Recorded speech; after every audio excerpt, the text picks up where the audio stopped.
So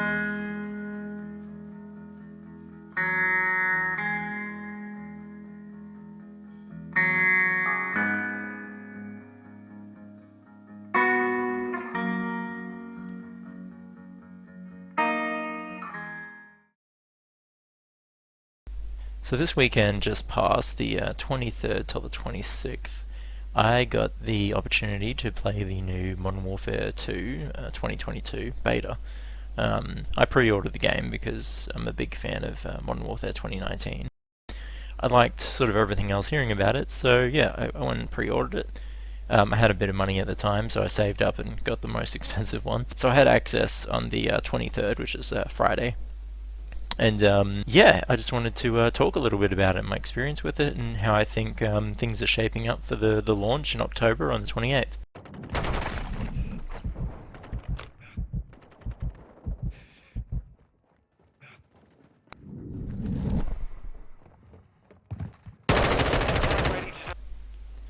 So for all intents and purposes, it's a very similar game to 2019. This is a very sort of muscle memory kind of game. So the basic gameplay is very similar. It's boots on the ground, 6v6, I think, in standard traditional multiplayer modes. And yeah, it's kind of what you've come to expect from that. Now, of course, it being a sequel, there are some new things, some new mechanics and ways to play. And I think it's sort of enriched the experience a little bit, and it feels like a natural evolution of everything that we had in 2019, which is what I was wanting from the game, so I'm pretty pleased with that. But let's delve a bit further into some of the gameplay details and new things that we can see in this beta.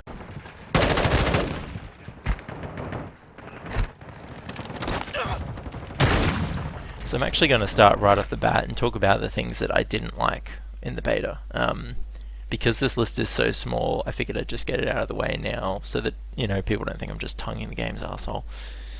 So essentially, the biggest thing that I had an issue with was actually the party settings. Myself and a couple of other mates, we did some crossplay partying stuff on the weekend.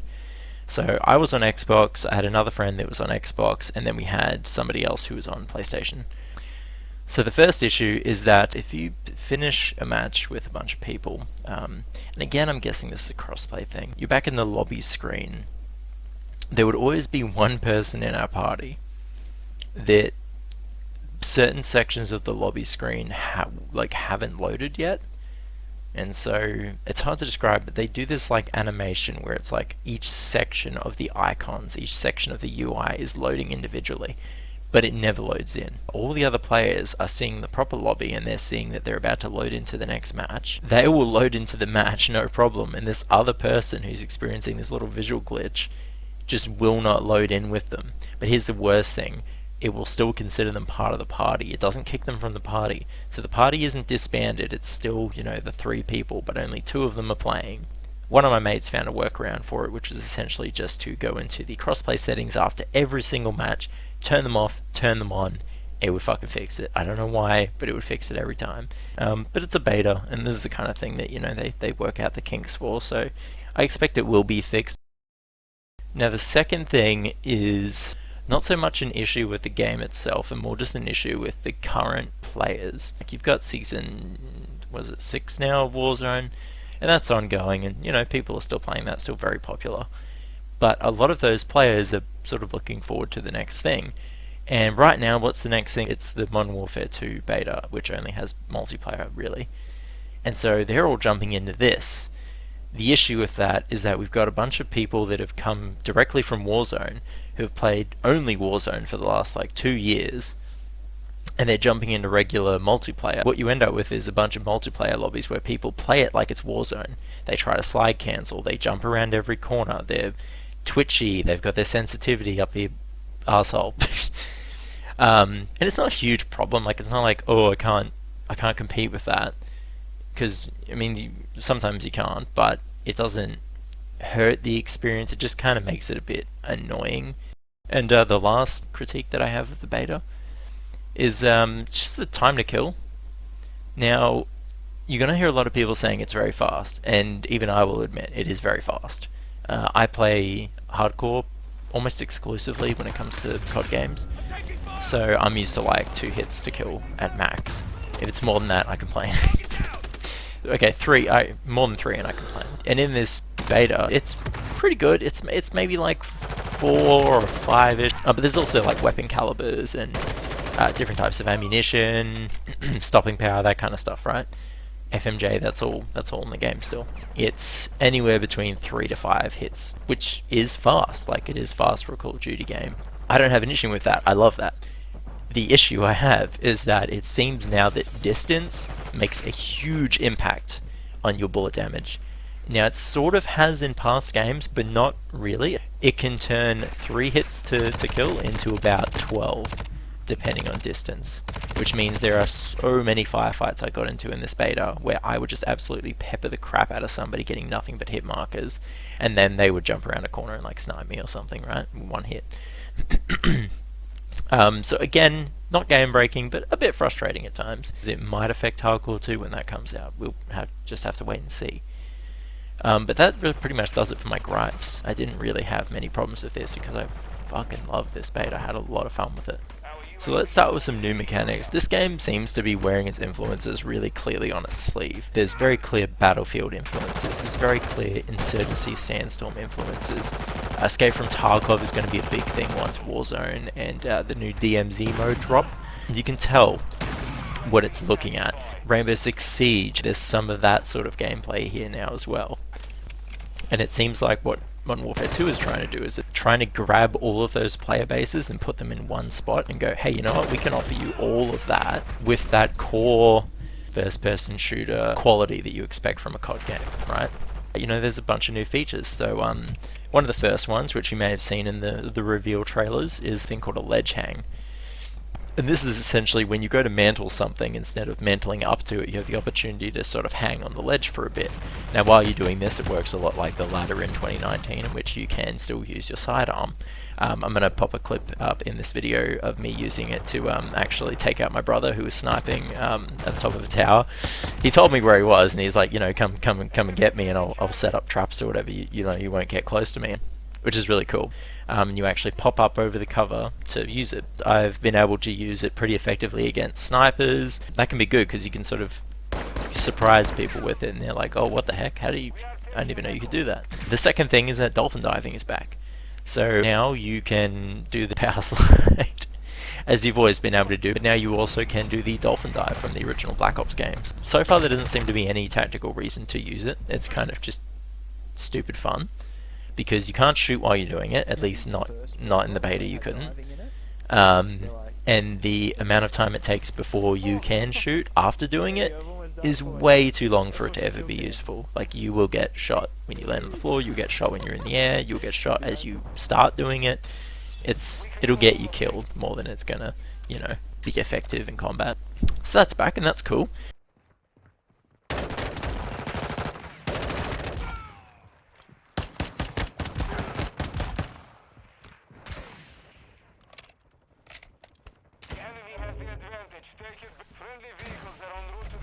So in terms of new equipment, there is actually new things that are in it now that weren't in previous games. The first one is a thing called a shock stick. I know, right? Really genius name for that one. It essentially just works like any kind of tactical that you'd have. You throw it on the ground or on a wall or whatever. I think it sticks into surfaces, and it sends out this electric shock in the nearby vicinity. If you get caught in it, what will happen, which is actually a pretty clever little idea, is that your character will muscle spasm, and because that happens, your character's hands clench up, and so you're holding an assault weapon, usually, you'll actually just start shooting uncontrollably. So this seems like it's going to be a very tactical thing to use. One, it gives away the position of enemies, and lastly, in hardcore, with friendly fire enabled, I'm really curious to see if it's possible to just accidentally cap your freaking teammates when you get hit by this thing. So that's the one thing. The second one is the, I think it's called the tactical camera. This is very much Rainbow Six Siege. It sticks to objects, roof, floor, wall, whatever. Tactical camera, throw that shit down. You can access it, and you can also share this amongst your teammates. So I think the way that works is if they have cameras and you have your camera, you can patch into their feeds using your camera. I don't know if you can still share it if you don't have the camera equipped. We'll have to see. But yeah, the way it works is you access it, and you can see an area if there's an enemy there. But what makes it a bit more Call of Duty is that you don't need to have it currently accessed to still know if enemies have walked past your camera, because it will show an indication in the bottom of your screen telling you, oh hey, there's an enemy in that area, you put a camera. And the final one that I think is sort of the main new piece of equipment, the cluster charge, which is 100% Rainbow Six Siege. There was a character I think called Fuse who would put this little bomb on walls and it would shoot grenades into the room, and you would accidentally kill the hostage and you would fuck up the mission for all your teammates and you'd get abused online. It was really great. Now this is in Call of Duty. It kind of works the same. Any wall it will just shoot through. Obviously not like a whole building. I've never seen it used in such an egregious, ridiculous way yet, but maybe it can be. So that's pretty cool. So the next thing is the water. So swimming is back again from, I think Cold War was the last game to have swimming in it, and then before that was Black Ops 4. It works kind of similar to those games, but now they've put like a huge emphasis on it. There's water gameplay, and that's going to be a big thing in Warzone. It's going to be a big thing in DMZ. It's going to be a big thing in Ground War. Water, you can dive in it. You can go under the water. You can paddle along the surface. You can shoot above water while in it, which is cool. You can also shoot underwater, but it can only be your sidearm so far. Your bullets are affected by the water quite a bit. Water will actually interact with other game mechanics. So your bouncing Betty mines, for instance, they will actually sit at the surface of the water now. If vehicles go into the water, they will slowly start to sink, and the vehicle carcass, I guess, will remain actually at the bottom. The other thing is that the gunsmith is back again from 2019, and it's a little bit different this time. Leading up until the release of the beta, every time I would have this new feature explained to me, I didn't understand it. So I'm going to try my best to explain it to you, because explaining it doesn't make a whole lot of sense, but when you see it in action, you get it, and it's not too complicated. Now you have weapon platforms. So the M4 is not just the M4A1. The M4 is actually a platform of weapons, which means that your receiver on the weapon will actually change what that weapon is. Now, all the attachments that you get for one version of the M4, so if you have, let's just say, just the M4A1, right? You start with that, and you get a barrel attachment for that, and then you unlock the receiver to turn it into the M4 Scout, you will have that same barrel attachment. So the progression is across the board for all that weapon system, which essentially just means there's less grinding in the game. But it also means that each weapon is it's very modular in how you can customize it, and that's really cool. It sort of remains to be seen just how deep that will go for each weapon. I mean, I'm positive that it might get a bit wacky in terms of like the not realistic nature of it. So I know if you have different receivers on a gun, it does actually change a gun in real life, but in this game you're changing an M4 into a freaking LMG, which I don't think is a thing. So one thing that we did get that I don't think PlayStation got their first weekend was a game mode called Invasion. Now Invasion is very divisive amongst the community from what I've seen, in that it's a 20v20 and it takes place in small chunks of the Warzone map, which I think is pretty similar to how Ground War works as well.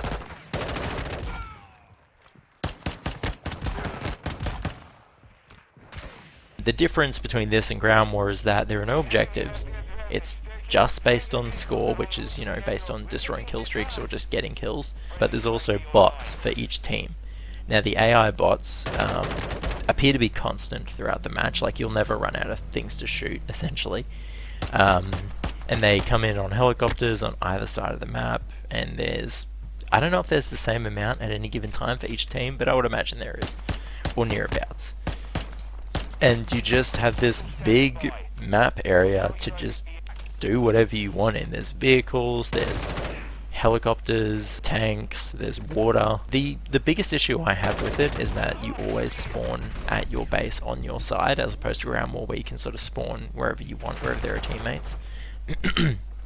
I'm hoping that that will be addressed in the future, because spawning at one end of the map every single time can be a big problem when you've got these snipers that are hitting you from like 300 meters away at their spawn as soon as you spawn in, which is definitely something that happened. Other than that, it's a fun game mode. It's very casual, and that kind of seems to be the point of it. It's like, hey, Ground War is really objective based. It's like balls to the wall action with your team, and you got to plan things and coordinate so that you can win.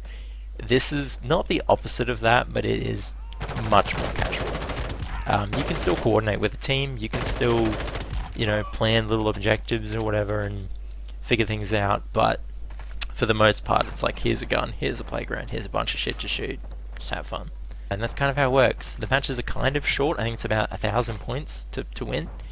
And you get 5 points per player kill, but you get 1 point per AI kill. Yeah, the new AI in the game is another big selling point. So it's like water and AI. That's, if you boil down Modern Warfare 2, that's like the two big things that they're obsessed with. The AI has been reworked quite a bit, and you know, you see these videos on it and how they're like really reactive. They have self-preservation instincts now, so AI typically try not to die. So if you start shooting at them, they will actually try and find cover. They will duck and weave. They retreat if things are too dangerous. They will actually revive their teammates if they get down. Yeah, shit you not. I didn't see that, but I didn't play enough of it to see it. The problem is that all that is really cool, and I really hope it gets a little bit improved for the launch. But mostly because they're still kind of dumb. Like, they're very smart and yet they're very dumb. They will still just get absolutely mowed down. They will still like charge at you in a thin hallway, like 8 of them bunched up together like morons. They will still absolutely do dumb shit like that. It's a cool idea. Maybe it wasn't executed perfectly for this game mode. Maybe it's just because it's a beta and it's an old version. Maybe they've been improved since. Now, of course, it wouldn't be a Takoshi Hitsamaru video unless I talked about the fucking finishing moves, because that's like my whole shit. That's my whole bread and butter. Like, I'm a little disappointed to say I didn't get one until the 3rd match I played.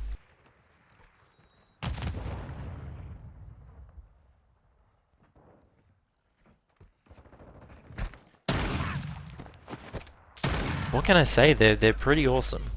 They're pretty awesome. They're suitably brutal. I would even go as far as to say more brutal than the ones in 2019. I guess I have a little critique with them in that they now involve guns, which is awesome. I've actually suggested that they involve guns more since since 2019. But the issue with the way they involve the guns is that they typically involve guns your character doesn't have. So like, you pick your loadout. Let's just say you've got an assault rifle and a pistol, and you do a finishing move, and all of a sudden you have a sniper rifle, or you have a shotgun. It doesn't make any sense. It's cool, but it doesn't make any sense. So hopefully there'll be an effort to make them make a bit more sense at launch. But that's such a minor sort of nitpick, because it is, you know, sacrificing that realism for cool, and it is very cool. Yeah, like, what can I say? Finish moves are still really freaking awesome. I cannot wait to see sort of how they work in terms of customization. So I mean, the last thing really is just the maps. In the beta, we only had access to about 4 maps for TDM and Domination, which are just the main multiplayer game modes. And then we had maps for Ground War, Invasion. In the morning of that day, I think it was, I'm going to say Sunday, another map for Invasion appeared, and I only got to play it once, and I never saw it again throughout my entire rest of my playthroughs. I never saw it again. I never saw it that night. I never saw it the next day. So I don't know if they were testing it or what was going on. It ended up being my favorite map as well, only playing it once. Rewinding it back a bit to the multiplayer maps, they're good. Like, they're a lot smaller, is one thing. They're much more focused now on like this constant engagement in pretty much any area of the map at all times. A lot of people would have complained that 2019 had maps that were too big. Lots of areas where there just weren't anything going on, and while I like the maps aesthetically, and I do think that they are all really well made maps, I kind of agree with that statement. There are definitely areas of the map that just never see any action, and if you're in that spot, you've got to sort of backtrack to a spot where there is action if you want to, you know, play the game. Unless you want to camp in the corner like a bitch. But yeah, the maps are pretty good. There's one and it's like a market in Mexico. That was really cool. Very small map. The lanes just sort of lead back into the middle area where most of the combat will happen. And then there was a hotel map, which I absolutely hated. Everybody else seemed to like it. I cannot stand it. And it's mostly just because the sightlines are absolutely fucked in this map. Like, you never know where the enemy is going to be coming from. It's not even a thing about learning the spawns. Learning the spawns is not going to help you in this map, because they can come from anywhere at any time. And there are so many areas of the map that feed into other areas with multiple entryways. It's a stressful map. The third one was a map called Farm 15. And this is an interesting one because you've got this outside area. It's kind of like an industrial area, you know, there's dilapidated buildings. It's a military compound looking sort of industrial park. But in the middle is the sort of interesting part of the map, is that you've got this sort of like shoot house area. And it's a bit of a maze. Think of like the cargo ship training level from Modern Warfare 1. It's kind of like that. You can choose to go in there, you will get fucked up. It is brutally fast paced, it is Twitch shooter as hell in that area. Hey, if you want to go in there and deal with that shit, be my guest. And there's quite a bit of outside map, then you get that too. And then the fourth one is my favourite one, which is a museum. It reminded me a lot of like Rainbow Six Vegas kind of maps. That's a bit of a deep cut. It's a really, really fancy modern museum. I think again in Mexico. I think Mexico is actually a big plot point in the game's campaign. Really postmodern architecture, open plan spaces. It's just a really great map. There are lots of ways that you can flank an enemy, but you have to sort of commit to that flank, which means that you don't have to worry about somebody just coming out of nowhere. You always are aware of where people can come from. You can get flanked, it's definitely a thing, but it's your fault, not the game's fault if you get flanked. Not quite the same thing with that hotel map. If you get flanked, it's who the fuck knows whose fault it is, but it sucks. If you get flanked in this, you're kind of like, oh yeah, I should have been paying more attention. Now, in terms of weapon progression, there actually wasn't a whole lot in the beta. In fact, they're keeping their cards pretty close to their chest for a lot of things. Certain weapons you couldn't even customize in this beta, and people thought it was a bug, but I actually do think it's deliberate. They wanted to really limit what you can and can't use so that you're not experiencing too much of the game before it comes out. One thing that just wasn't available at all was any of the weapon camos. So there were no camos and there were no decals of any kind that you could use in this beta. But yeah, that's my experience with the beta. I really enjoyed it. I think it's gonna shape up to be a really great game. I had trust and faith that this would be a good game, and so far I think I'm gonna be right. I think it's gonna be a good game, even if other people don't like it. I do, so that's what matters, right? I think it'll be a lot of fun. I think I'm gonna be playing it for a long time, and I cannot wait for release. So those are my thoughts on it. If you want to talk about the beta, if you played it, let me know your thoughts on it. Did you like it? Did you hate it? Footsteps too loud, footsteps too quiet, TTK too fast, too slow, campers just fucking pissing you off so much. Me too, mate, me too, but that's COD, they're always going to be there. The maps have nothing to do with how shitty a camper chooses to be, that's just how they play. I know people who camp, I give them shit for it all the time. But yeah, no, connect with me down in the comments, or don't. If you like the video, hit like. If you want to see more videos like this one, consider subscribing. I don't make any money from this at all, I do it for fun. I know, right, what is wrong with me doing YouTube for fun. But anyway, hope you have a lovely day, and yeah, catch you next time. Thank you.